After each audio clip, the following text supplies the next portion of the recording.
શું થયું? તમે લોકો આટલા ચિંતામાં કેમ ઊભા છો? માર્ગમાં તમને મોટા ભાઈ દેખાયા? ના, હું તો પાછળની શેરીએથી આવ્યો. શું? નરસિંહે કોઈ પણ જાતની બાહેધરી લીધા વગર કોઈ ગરીબને ધોકડા આપી દીધા? હા બેના, અને એ ગરીબ ગુબડાના હાલ હવાલ જોઈને મને નથી લાગતું કે એ ધોકડા પાછા આપી શકશે. એટલે નરસિંહ એવો ફસાશે કે એને રાતા પાણીએ રડવું જ પડશે. ના ના ભૈલા, આમાં તો તારા બનેવી ફસાશે. હા, કેમ કે એમના કહેવાથી જ નરસિંહને પેઢીએ કામ પર રાખ્યો છે. એ લોકો તો તારા બનેવીનું જ ગળું પકડશે ને. અરે નહીં પકડે બેના, તું કેમ આમ કરે છે? જો મને એક વાત કે, આજે પેઢી પર કામ કરવા કોણ ગયું છે? નરસિંહ. ધિરાણ કોણે કર્યું? નરસિંહે.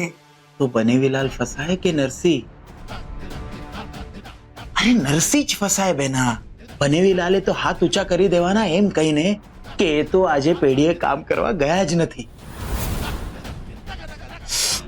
આટલું બધું નહીં વિચાર બેના. અને જો ત્યાં કારભારીઓ પણ હતા, એટલે આ વાતની ખબર પેઢીના મોટા શેઠ સુધી પહોંચશે જ. એટલે બધી રકમ નરસિંહે ચૂકવવી પડશે. અને જો એ નહીં ચૂકવે ને તો પેઢીનો શેઠ એનું જીવવું હરામ કરશે.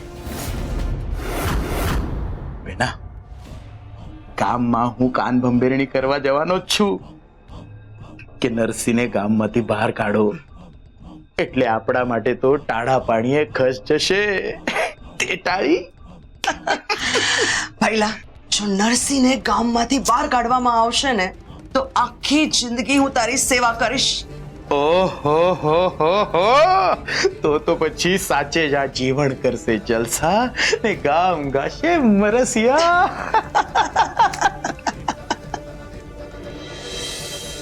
રઘુનાથભાઈ,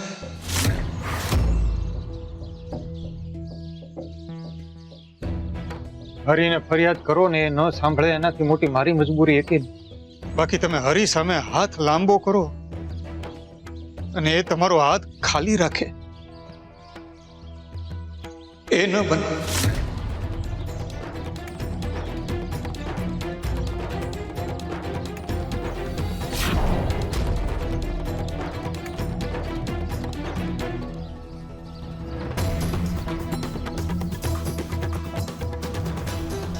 તમે આ ઢોકળા લેતા જાઓ. એટલે આ સમજાય? બસ એમ સમજો કે હરીએ તમારી ફરિયાદ સાંભળી લીધી અને મને નિમિત્ત બનાવીને તમારી મદદ કરી છે. શેઠ, તમારો ઉપકાર કઈ રીતે? અરે રઘુનાથભાઈ, તમે મને આમ શરમમાં ન મૂકો. તમે આ ઢોકળા લેતા જાઓ.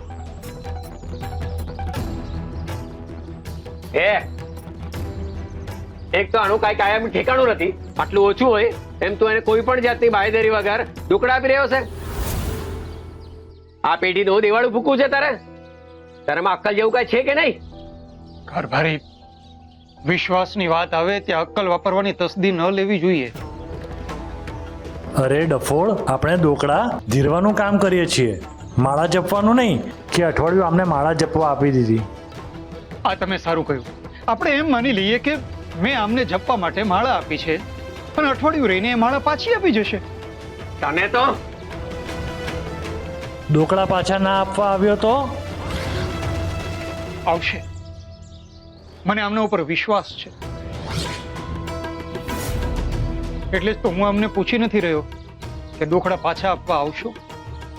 અને ન આવ્યો તો શું કરશું? છે તમારી પાસે કોઈ જવાબ?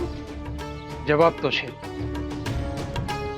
પણ હું એ આપીશ તો તમે આમ જ ગુસ્સે થશો અને પોતાની જાતને દુઃખી કરશો, અને મારે ક્યારેય કોઈને દુઃખી નથી કરવા. ઠીક છે, આ ભાઈ પાસે ગીરવી રાખવા માટે કોઈ વસ્તુ નથી, તો એના બદલે તું તારી કોઈ કિંમતી વસ્તુ ગીરવે મૂકી દે. અરે આ તું શું બોલી રહ્યો છે? આ નરસિંહ નસીબનો બળિયો છે, અને આ માથા પર મોટા ભાઈનો હાથ છે, તો એના ઘરની જવાબદારી નથી લઈ શકતો. એ ગીરવી શું મૂકવાનો હતો? જાત.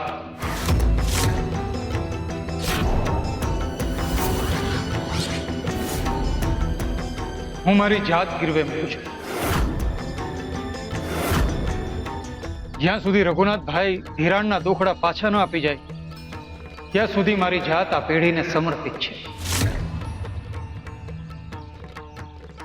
એ શેઠિયા, હું કરો છો એટલે આપ મારા જેવા પારકા માણસ માટે તમે તમારી પોતાની જાતને ગીરવે મૂકશો? રઘુનાથભાઈ, પારકા ત્યાં સુધી જ પારકા રહે છે જ્યાં સુધી લાગણીઓની આપલે ન થાય. તમે તમારું દુઃખ મારી સામે ઠાલવ્યું અને મેં દિલાસા રૂપે તમને દોખડા દીધા. તમે હાક મારી અને મેં હોકારો દીધો. બસ ત્યાં જ આપણા સંબંધ બંધાઈ ગયા. અરે તું સાચે તારી જાતને ગીરવે મૂકી રહ્યો છે? હા, કારભારી, પ્રામાણિકતાએ કોઈ વાઘા નથી પહેર્યા હોતા. એ તો બસ દેખી શકાતી હોય છે. ને હું રઘુનાથભાઈની આંખોમાં જોઈ શકું છું. આમની આંખોમાં નથી તો કોઈ કપટ કે નથી મનમાં કોઈ મેલ.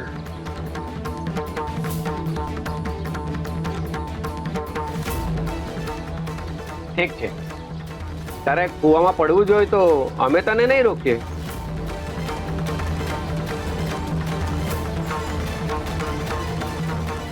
રઘુનાથભાઈ, ભગવાન કરે આ દોખડાથી તમારી બધી જ મુશ્કેલીઓ દૂર થઈ જાય. એટલે શેઠ, મારા દુઃખ ઓછા કરવા માટે તમે પોતે દુઃખ વેઠવા તૈયાર થયા છો. હું શું હજી એકવાર વિચાર કરી? વિચાર જ કરવો હોત તો તમારા પર વિશ્વાસ ન મૂક્યો હોત. તમે જાઓ. રાધે કૃષ્ણ. રાધે કૃષ્ણ.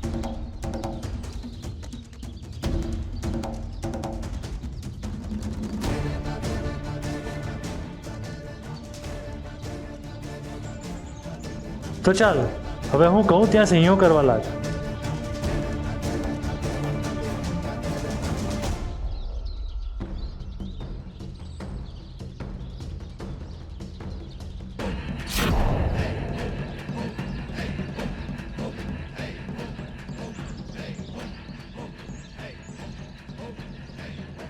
રાધે કૃષ્ણ.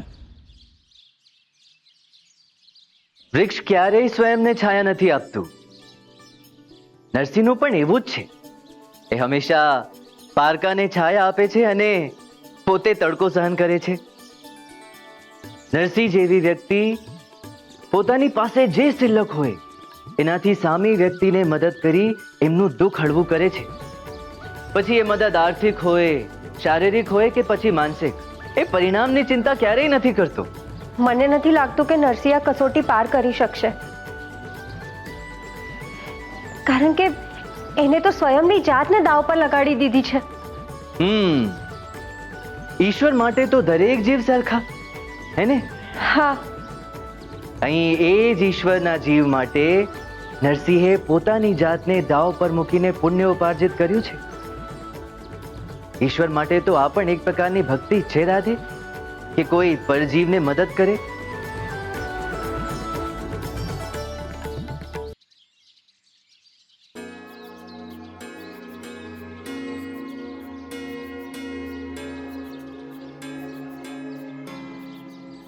હુઆ, માણેક મામી નરસિંહ મામાની વાટ જોવે છે. જો જો. માણેક, નરસિંહ હવે નાનો નથી કે તમે એની વાટ જોઈ રહ્યા છો. આવી જશે. શું મોટા ભાઈ, હું કેમ એમની વાટ જોઉં છું? હું તો મારું કામ કરું છું. હુઆ, તમારા વાળ કેમ સફેદ છે? નરસિંહ મામા અને માણેક મામીના કેમ કાળા? કારણ માણેક અને નરસિંહ મામા છે ને મારા કરતા નાના છે, સમજ્યો? હા. આ તારા બાપુના વાળ સફેદ જ છે ને? અરે એ તો આખો દિવસ ગામમાં રખડ્યા કરે ને એટલે.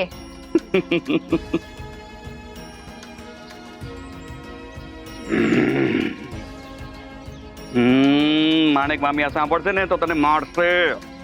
શું બોલ્યો મોટા ભાઈ? મને કઈ બોલ્યો? તો મને કાંઈ નથી બોલ્યો. શું બોલ્યો? માણેક બેટા, અરે માણેક બેટા, બેટા બેટા શું બોલ્યો? શું બોલ્યો?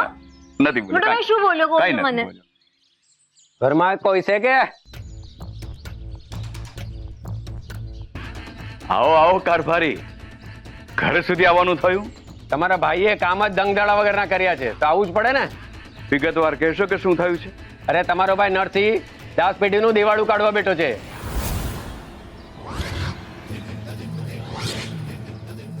એણે એક અજાણ્યા માણસને કોઈ પણ જાતની બાંયધરી લીધા વગર દોકડાનું ધિરાણ કર્યું છે. શું? અરે તમારે તો એની આરતી ઉતારવી જોઈએ. એ અજાણ્યા માણસનું કોઈ ઠામ ઠેકાણું નથી. એ કોણ છે, ક્યાં રહે છે, કોઈને ખબર નથી.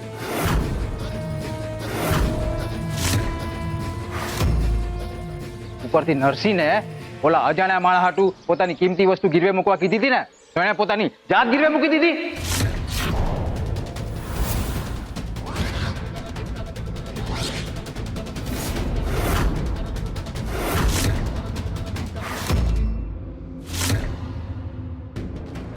અમારે તો શેઠને જવાબ આપવો પડે એટલે કાગળિયા તો તૈયાર જ કરવા પડે.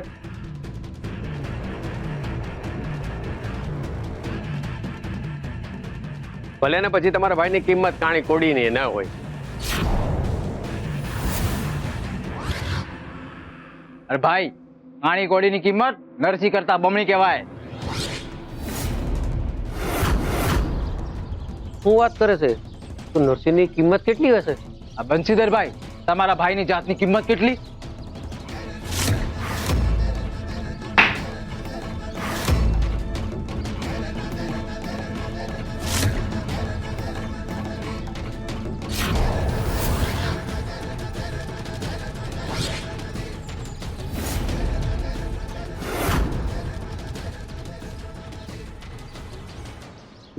બંસીધરભાઈ, તમને શેઠે બોલાવ્યા છે. પણ આમને શું કામ બોલાવ્યા છે? ભૂલ તો નરસિંહની છે ને. ભાભી, અમે તો ચિઠ્ઠીના ચાકર છીએ. જેમ શેઠ કે એમ અમે કરીએ. નરસિંહ તો શેઠ આવે એની પહેલા જ પેઢીએથી નીકળી ગયો હતો.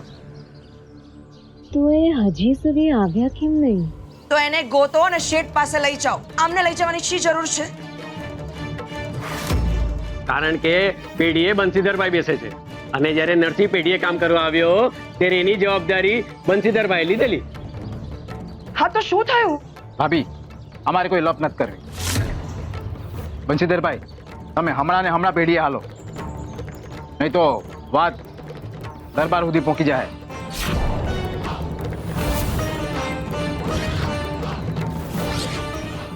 ચાલો, હું તમારી સાથે આવું. તમે લોકો ચિંતા નહીં કરો,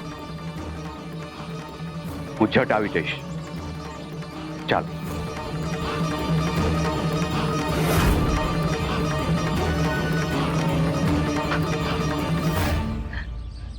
હે મહાદેવ, કેવી કપરી કસોટી લઈ રહ્યા છો તમે અમારી.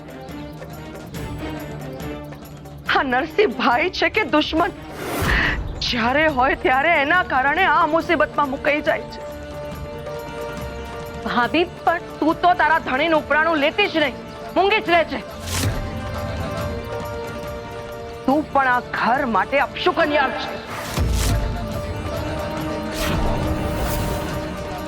જ્યારથી આ ઘરમાં પગ મૂક્યો છે ત્યારથી સુખ છેટું જ છે.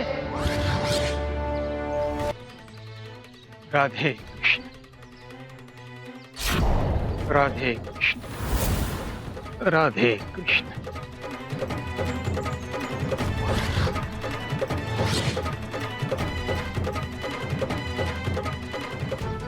શું થયું? તમે લોકો આટલા ચિંતામાં કેમ ઊભા છો? માર્ગમાં તમને મોટા ભાઈ દેખાયા? ના, હું તો પાછળની શેરીએથી આવ્યો. પણ થયું શું છે? મોટા ભાઈ ક્યાં ગયા છે? તારા નામનું નાવા અને તું પણ પોતાના નામનું નહીં લે.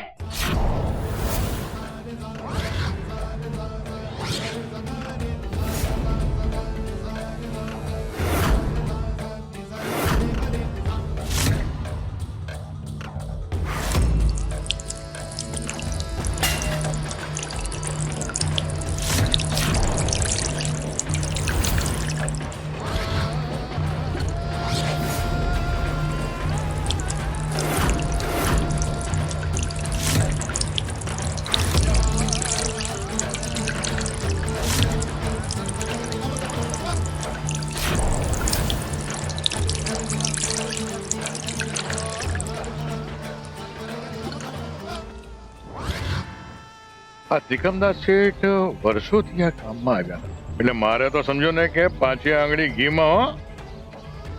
ભગવાન કરે ને શેઠ હજી 10-12 વર્ષ અહીંયા ન આવે તો સારું. મારે તો લીલા લહેર થઈ જાય હો. પેઢી તરી જાય મારી વાત. શેઠ બંશીધરભાઈ આવી ગયા.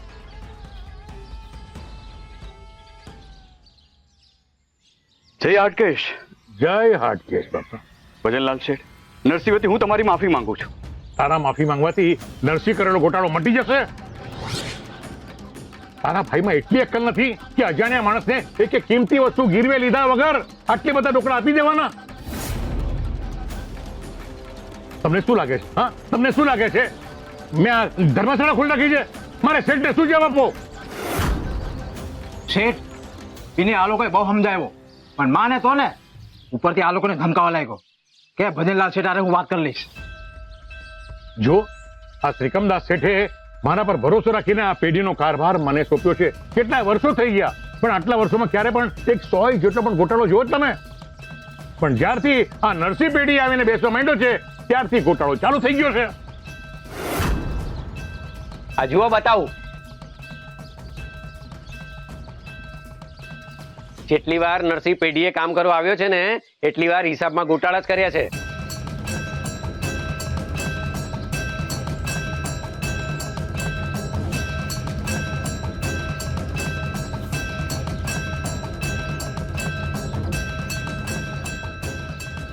પહેલી વાત એ કે આ ગોટાળાનો હિસાબ હજી મેં તપાસ્યો, અને બીજી વાત એ શેઠજી કે મારો ભાઈ નરસિંહ એટલો ભોળો છે કે આ ગોટાળા કઈ રીતે થાય એની સમજ નથી એના.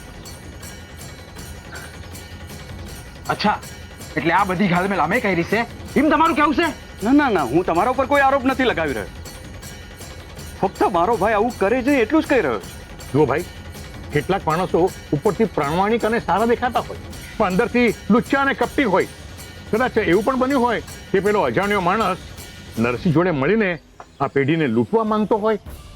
નહીં નહીં નહીં નહીં શેઠજી, આવું કોઈ કાળે બને જ નહીં. અને એટલે તો મેં કહ્યું કે નરસિંહ ભોળો છે, કપટી નથી. જેને માણસ ઓળખવાની સમજ જ ન હોય ને એને પેઢીએ કામ કરવા આવવું જ ન જોઈએ. કારભારી, માણસોને ઓળખવાની સમજ કરતા નરસિંહ બધા માણસો પર આંધળો વિશ્વાસ મૂકી રહ્યો છે એવું કહી શકાય. સાચું કહું તો આપણે બધાય નરસિંહની જેમ જો બધા ઉપર આંધળો વિશ્વાસ મૂકવા માંડીએ ને તો આ જગતમાં કોઈ ગોટાળા જ ન થાય. આપણે બધા સુખેથી રહી શકીએ. ઈ જવા દો, ઢોકળાનું શું કરશું? ઓલા અજાણ્યા માણસ પાસેથી ઢોકળા કેવી રીતે પાછા લઈશું? કારભારી, નરસિંહે પેલા ભાઈને જેટલો સમય આપ્યો છે એટલો સમય તો રાહ જોઈ શકાય ને. અને જો એ ઓછું હોય તો નરસિંહ પોતાની જાતને આ પેઢીમાં ગીરવે મૂકી જ છે ને. જુઓ ભાઈ, નરસિંહે પોતાની જાતને આ પેઢીમાં ગીરવે મૂકી છે. અરે ભાઈ, નરસિંહની કિંમત કેટલી? શેઠજી, તમે મારી કિંમત કેટલી આંકો છો? ભાઈ, આ તમારી કિંમત તો ક્યાં વાત થાય? ગામમાં તમારી શાક છે, 5-15માં તમે ઉઠો છો, બેસો છો, લોકો તમને પૂછે છે, અને અમે કોણ તમારી કિંમત આંકવા વાળા? હા, અત્યારે મારા અને તમારા કરતા નરસિંહની ઉંમર અડધી છે, પણ જો પ્રમાણિકતા, કરુણા, ભક્તિ અને માણસાઈ જેવા ગુણોને જોઈને જો નરસિંહની કિંમત આંકવામાં આવે ને તો આપણા કરતા 4 ગણી અંકાય.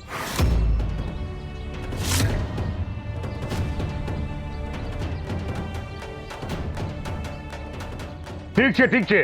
આવતીકાલે સાંજ સુધીમાં નરસિંહે પેલા અજાણ્યા માણસને ઢોકળા આપ્યા છે ને એ મને આ પેઢીમાં પાછા જોઈએ.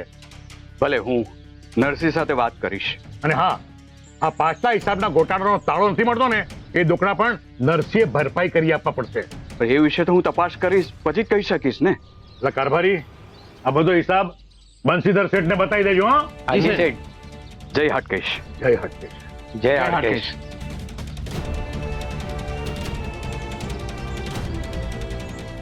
ભજનલાલ છે, આ ચોપડામાં નરસિંહની છૈયો લેવાઈ ગઈ છે. હે, હવે એવો હિસાબ તૈયાર કરો કે બંશી જ્યારે હિસાબ તપાસે ત્યારે બધું એને ચોખ્ખું લાગવું જોઈએ. અને ચિંતા ના કરતા હો, તમને તમારા ભાગના ઢોકળા મળી જશે. હા શેઠ. હાલો ત્યારે કામે લાગી જાઓ, કામે લાગી જાઓ.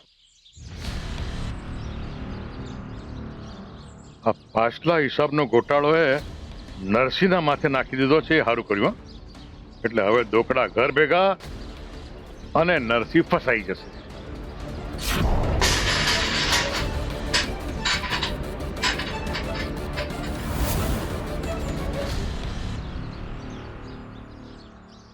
તારા મોટા ભાઈને કંઈ પણ થયું છે ને તો યાદ રાખજે, તારી એવી ભલે કરીશ કે આખું ગામ જોતું રહી જશે. નાનપણથી જોતો આવ્યો છે ને કે તું જે પણ ભૂલ કરે છે એની સજા તારા મોટા ભાઈ ભોગવે છે, તો પણ હજી સુધરતો કેમ નથી? અને બનેવીલાલ બિચારા ભોળા આને બચાવવા માટે બધા આરોપ પોતાના માથે લઈ લેશે. ભાભી તમે ચિંતા ન કરો, હું મોટા ભાઈને કોઈ પણ આરોપ પોતાના માથા ઉપર નહીં લેવા દઉં. એમને કઈ નહીં થાય. કઈ નહીં થાય, કઈ નહીં થાય. આ સાંભળીને હવે મારું મગજ ફાટી રહ્યું છે. આવું કહીને કેટલી વાર તારા નામની સજા તારા મોટા ભાઈએ ભોગવી છે ને. હા ભાભી પણ બસ હવે તારી લવારી બંધ કર.